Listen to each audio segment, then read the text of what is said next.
12 से 3 बज गईले हमारे गुरु काहे ना अइले। 12 से 3 बज गईले हमारे गुरु काहे ना अइले। भंगिया पीसिया हम गोला बनवनी, भंगिया पीसिया हम गोला बनवनी।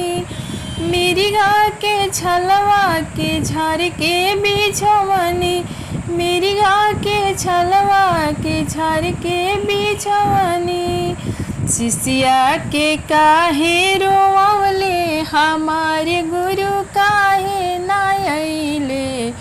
शिष्या के काहे रोवले हमारे गुरु काहे ना अइले।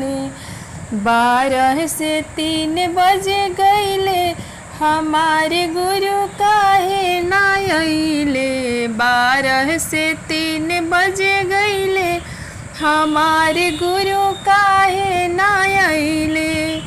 मिस्री बदमिया हो रखले तवैले, मिस्री बदमिया हो रखले तवैले।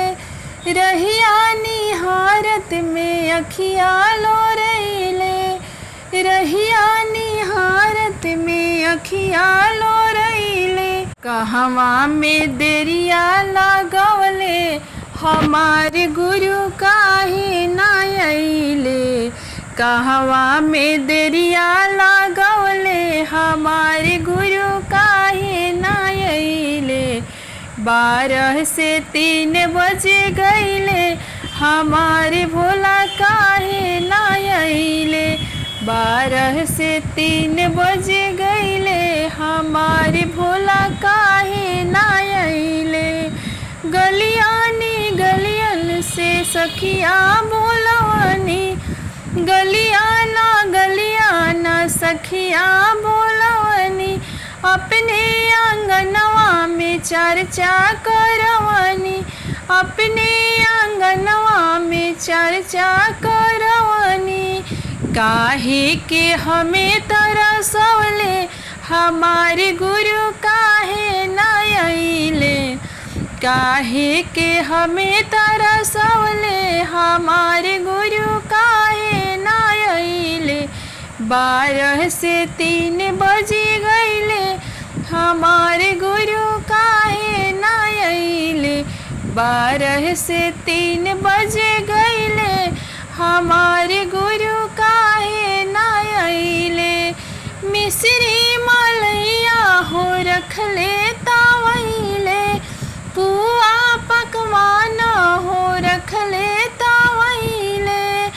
रहिया निहारत में अखिया लोरैले, रहिया निहारत में अखिया लोरैले। कहवा में देरिया लगवले हमारे गुरु काहे ना अइले। कहवा में देरिया लगवले हमारे गुरु काहे ना अइले। 12 से 3 बज गईले हमारे भोला काहे ना अइले। 12 से 3 बज गईले हमारे भोला काहे ना अइले। गलियानी गलियन से सखिया बोलवनी, गलियानी गलियन से सखिया बोलवनी। अपने आंगनवा में चर्चा करवनी, अपने आंगनवा में चर्चा करवनी। काहे के हमें तरसवले हमारे गुरु काहे ना अइले। काहे के हमें तरसवले हमारे भोला काहे ना अइले।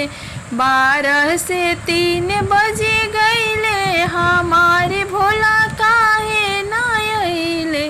12 से 3 बज गईले हमारे भोला का